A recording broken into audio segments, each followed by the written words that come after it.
Speaking of Mac Jones, a report came out from Boston Sports Journal's Greg Bedard saying Patriots teammates were not happy seeing Mac Jones make an appearance at Jerod Mayo's introductory press conference last week. If you were watching or looking at photos afterwards, Mac Jones was there, smiling, socializing, wearing his Patriots sweats. And Greg Bedard reported that a team source said, everyone's watched him play. They've watched him act like a prima donna. The team is sick of it. Everyone's sick of it. And he added, he was in workout gear, which is ironic since he cleared his entire locker at the end of the season. Not a single hanger, completely empty. I mean, come on, man. Now, I'm going to defend Mac Jones a little bit because, look, he is still under contract with the New England Patriots. Whether they decide to move him toward the draft or keep him as a backup or a third string, he's still fairly cheap because he's a rookie quarterback. But Mac has always spent his off seasons working out at Gillette Stadium, and his issues are not a lack of discipline or not a lack of smarts or football IQ. He's just a bit of a head case. When the going gets tough, he gets pressured, and certainly we saw that build up. Was put in a bad situation. 3 offensive coordinators in 3 seasons. Will be 4 now, wherever he goes, even if he stays in New England. Obviously has not had a lot of weapons at receiver. The offensive line, particularly early in the season in New England, was very bad. They were better last year, but still not great with Matt Patricia. We saw what he did with Josh McDaniels.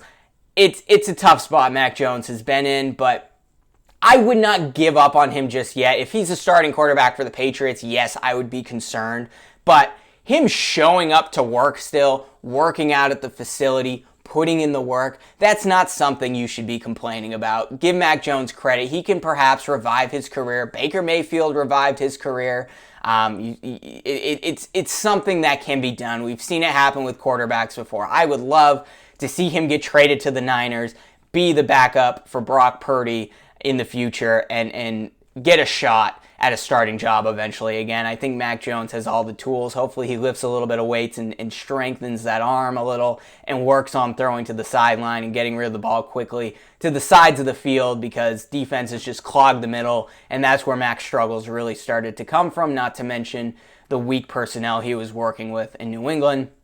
Now, Greg Bedard is getting a lot of heat from this report, from Patriots fans who are expressing the same concerns as I am, like, hey, give the guy credit for still showing up to work and doing what needs to be done. He was very mature being the backup when Bailey Zappi took over, and he was an emergency third-string quarterback the last game of the season. Mac was still showing up, still smiling, doing all the things a quarterback is supposed to be doing. So nobody should complain about that, but I'm also not going to give Greg Bedard a lot of heat. He's just reporting what people are telling him. And no, he's not going to give up his sources. That's not what reporters do. They don't give up their sources. They need to have trust that their sources are going to remain anonymous. And it's up to the reporter to report accurate information, which Greg Bedard has done. He was on top of the Bill O'Brien departure last week before anyone else. I had not heard from anyone that Bill O'Brien was moving on. The only person saying that was Greg Bedard saying, in all likelihood, Bill O'Brien will be going somewhere else. And we found out on Friday or late Thursday night that he would indeed be going to Ohio State. So give Greg Bedard credit. He has good sources within the organization, and he's just reporting on what people are telling him. So, look, Mac Jones going to keep showing up and being mature and doing what he needs to do, even if he is a bit of a prima donna when the going gets tough. And like I said, there is an argument the team shouldn't give up on Mac just yet, particularly if they do bring back Josh McDaniels, seeing how well those two work together, and if they decide to go with the QB in the 2nd or 3rd round instead and draft a Marvin Harrison Jr., then you have an open competition with Mac Jones, Bailey Zappi, and whoever that quarterback is that they brought in via the draft. Would love to see a rebound story for Mac Jones, whether it's in New England or somewhere else. I hope it works out for him because he was put in a tough spot.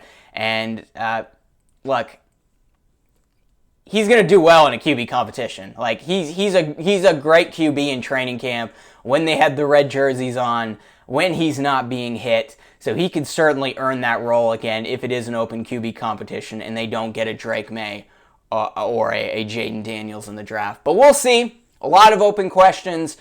Who's going to be the offensive coordinator? I'm sure there's going to be more interviews happening. A lot of potential news about defensive coordinator. I know DeMarcus Covington is going to get an interview. I think he's earned the job with all he's done with that defensive line, elevating Christian Barmore to what he is now, working with Matthew Judon. There's so many good things to say about DeMarcus Covington, but we'll see more. There's Ted Lukabu being interviewed as well. More defensive coordinator candidates, perhaps more offensive coordinator candidates. They don't have a lot of offensive staff right now, so there's going to be a lot to fill out there. Maybe they bring in guys for interviews and put them in other roles if they don't get the job. That's what often happens. We'll be here to cover it at Pat's Cast the rest of the way.